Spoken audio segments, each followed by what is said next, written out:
ล่มหลงฝั่งเมืองโฮมตุ้มจางพัดข่าวตั้งเมืองไทยย้อนเปิดเพศสภาวะน้ำท่วมหาวแห้งแหลมีคนรู้สึกสายใจเฮงป่ายาวไม่ทรงค่าเมื่อได้เป็นวันที่14เดือนธันวาคมที่12ปี2025เป็นวันติดในตอนในข่าวใส่หมอหอมมีข่าว2ตอนเต็มมาเปิ้นเผานะคะเนาะตอนที่1ค่ะเป็นข่าวเงาเกี่ยวกับไปลอง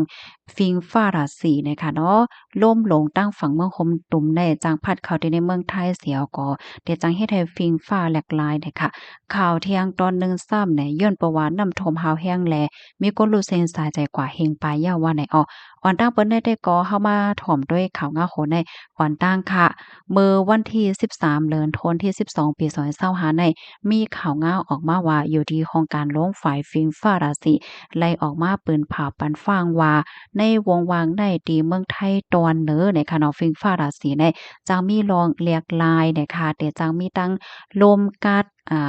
ยอก็มีฝนหลังเฮ็ดจังไหนมาป้าหมังเตหมังตั้งในก็จังมีฝนตกเฮ็ดไหนคะอ้อเลอเซนนั่นเนี่ยก็ซ้ำแต่จังมีลมหลงอันลูกติตั้งเมืองคมตุ่มนั่นพัดเข้ามาป้าจอมเฮ็ดจังไหนเนี่ยค่ะ อยู่ที่ห้องการลงฝ่ายเฟ้งฟ้าราศีที่เมืองไทยปอตอนเหนือค่ะก็ออกมาเปิ้นผ่าปันฟังเตือนถึงปันก้อนวันก้นเมืองเมื่อวันที่13ตีป่นมานั่นนะคะอ๋อเปิ้นตีในเมืองไทยปอตอนเหนือเนี่ยค่ะสภาวะสิ่งแวดล้อมเนี่ยมันเนี่ยก็จะมีรองหลากหลายเนี่ยค่ะบางทีบางตั้งก็กัดบางทีก็กัดแห้งหนาๆเลยไสนั่นก็ซ้ำจังมีฝนเกิดขึ้นเที่ยงบางปึ้นตีเฮ็ดเนี่ยนะ แลเพราะว่าเฮาขามาโดยตื้อตั้งอันฝนตกได้ๆก็สิมีอยู่โคปากไหล30ไหลเจอไหนค่ะอ้อเหมือนหนังอาทิกามันอันฝนที่จังตกหนำตกแห้งได้ก็เป็นดีเจดอนพะเยาแพร่น่านไหลเจอไหนกอบนั้นแลย้อนให้พี่น้องก้นหวานก้นเมืองใส่ใจลุ่มลาดด้วยถึงป้ายอยู่ลีกันในค่ะเนาะกินข้าวยามตีเฟียงฟ้าแหลกลายว่าสองว่าเฮ็ดจังไหนได้ให้ใส่ใจร่มราด้วยถึงป้าอยู่ลีโตเจ้าเก่าการกินการย่ำการเลือปันให้เป้งป้อแลใส่ปันเสื้อผ้าเสื้อโคให้อ้วนป้าเจมื้อกินข้าวย่ำนอนเนี่ยค่ะปยก็ลองการฝึกซ้อมและเจ้าไหนก็ให้มีลองหางแฮนหับมืออันนั้นก็เฮกังหนังหือมันเดจังลดย่อมไหลพรตุ่มยวนอันฟิงฟ้าราศีแหลกลายในเนี่ยค่ะอ้อคอมมอนตอนนี้ก็เลยเป็นมาที่ห้องการข่าวเกี้ยงใหม่ออกไว้เนี่ยค่ะนะฝนก็ซ้ำเตจังตกกัดก็ซ้ำว่าเตจังกัดเนี่ยค่ะเนาะอันเพราะว่าฟิงฟ้าเป็นจั่งใดแหน่ค่ะนะอันใครแนะนำปันพี่น้องค่ะแต่ก็ลองไปอยู่ลีเฮาค่ะนั้นเหย้าเนี่ยค่ะเนาะอย่าไปไว้เมาหมางล้าๆเนี่ยค่ะก็เบิ่ว่ามันสิเฮ็ดให้คนเฮาค่ะเป็นหวัดเป็นอา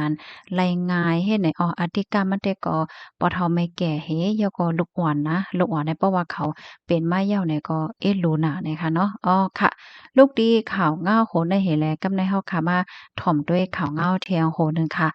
ในก็ที่อินโดเนี่ยค่ะเนาะที่เมืองอินโดในไผก็ยังว่วนคะโยว่าแต่หญ้าเพหลงหาวแห้งบ่ทันน่ายเนี่ยค่ะนะก็บ่ว่าน้ำท่วมหาวแห้งสิแลไหน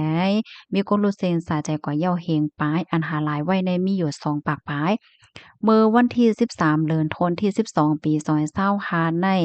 อยู่ดีโครงการข่าวเมืองอินโดนีเซียค่ะและออกมาเปิ้นผาวลาดว่าอิงเนินน้ำท่วม ยิ่งมื้อใดๆมันได้ก็เป็นฝนตกเนาะฝนตกฮาวแรงเสียวและน้ำท่วมลิ้นก่นลิ้นปังสีในเฮ็ดให้มีหลวงเตึกเคิกแลลู่ซุ่มใหญ่หลวงตอนตาจึงเมืองเต้ๆเนี่ยค่ะอ้อฝนตกน้ำท่วมปอกกำไนในคะนามันเป็นหลายปื้นตีที่เหนือก้นสุมาตราเนี่ยค่ะ เมื่อ2วงตีป่นมานั่นค่ะนะก็ย่ากันแน่ฮาวแฮงได้แต่ว่าถึงดีเฮ็ดให้มีคนรู้เส้นสายใจกว่าที่เอมันได้1เหงปลาย6ก้อ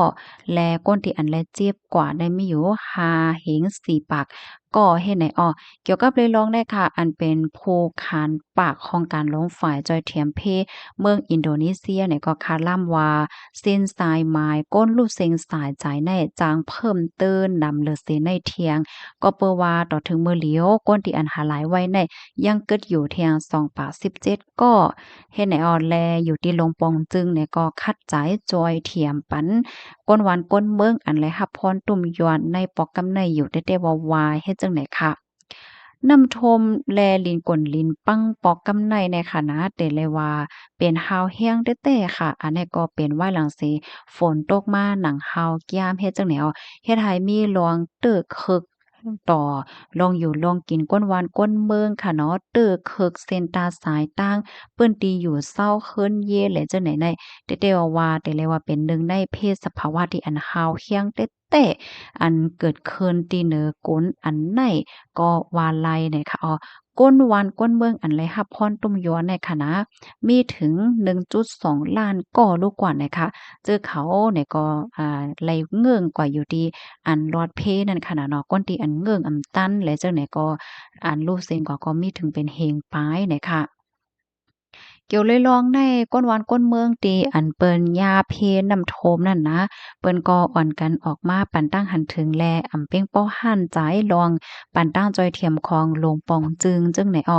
ว่ามันเทิงหนานั่นน่ะเนาะคิดใจแล้วก็คิดตั้นเฮ็ดไหนค่ะข้าวยำสืบมาในอันเป็นจอมจึงเนี่ยก็เลยออกมาลาดว่าเมอเหลียวในเงาลายกูลองๆในหลีคืนเหย้าเฮ็ดเนี่ย ละลายปื้นตีอันยำถูกตัดขาดเนี่ยก็บางทีเนี่ยก็เข้ากว่ามาสู่ใจกันไหลเหย้าเฮ็ดจังได๋คะแลอยู่ดีเจ้าหน้าที่ภูมิพลพรเขาเนี่ยก็แต่ก่อสร้างพันปื้นตีอยู่สร้างเซาก้นหวานก้นเมืองจื้ออันเฮิรนยี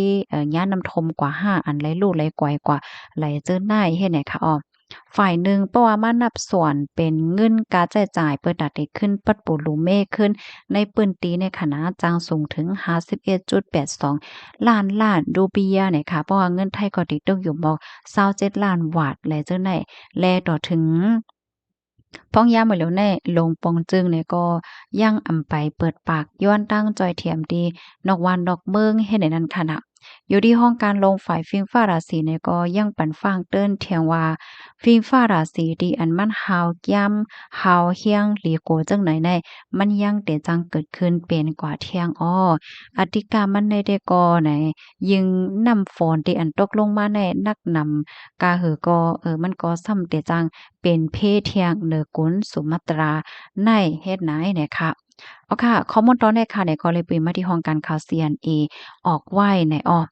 เพศสภาวะโอ้เมื่อกูปอกแต่ป้อเปิ้นว่าฝนเตโตกว่าแหน่มันก็แน่ก็วนว่าฝนตกลงมาก็กัดหลีเย็นหลีน้อเนี่ยก็พอไหลไว้นักแลป้อไม่ใจอีสังกะหือเนี่ยเนาะก้อยกะว่าพ้องยามเหลียวได้แต่ก็ไว้หมอมางไหลยาวในมื้อใดมื้อไกลในค่ะนะเฮาค่ะเนี่ยก็ไล่อ่อนกันลิบเฮียนไล่อ่อนกันถ่อมว่ามันจางเป็นฟิงฟ้าแลกลายเนี่ยก็ใครย้อนตึกส่วนปันพี่น้องค่ะว่าอย่าไปไว้เมาม้างในค่ะเนาะก้อยก็ว่าอย่าไปตกใจหนังเขาค่ะนะอย่าไปไว้เมาม้างอันว่าได้1ลุ่มลาดด้วยถึงป้ายอยู่ลีโตเจ้าเก่ากินปันอาหาราที่มีพ่นหลีอันมีวิตามินซีที่เลยเฮ็ดให้เฮาค่ะ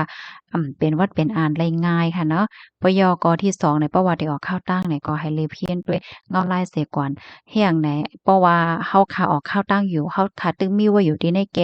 ในหลอยนั่นแหละอยู่ๆฝนตกลงมาเนี่ยก็มันติเฮ็ดให้หยาบในค่ะเนาะยินจมกุก็ค่ะย้อนให้อยู่เลยกินวานในรอดเพศกันค่ะเนาะนางเฮอพี่น้องค่ะได้เลยรับถ่อมและรับโฮกันนั่นเนี่ยก็จอยแม่งปันกันค่ะเนาะสืบเปิ้นแพ่แชร์กว่าเสกำเนี่ยค่ะยินจมใหญ่นำค่ะเอาไว้ส่งค่ะ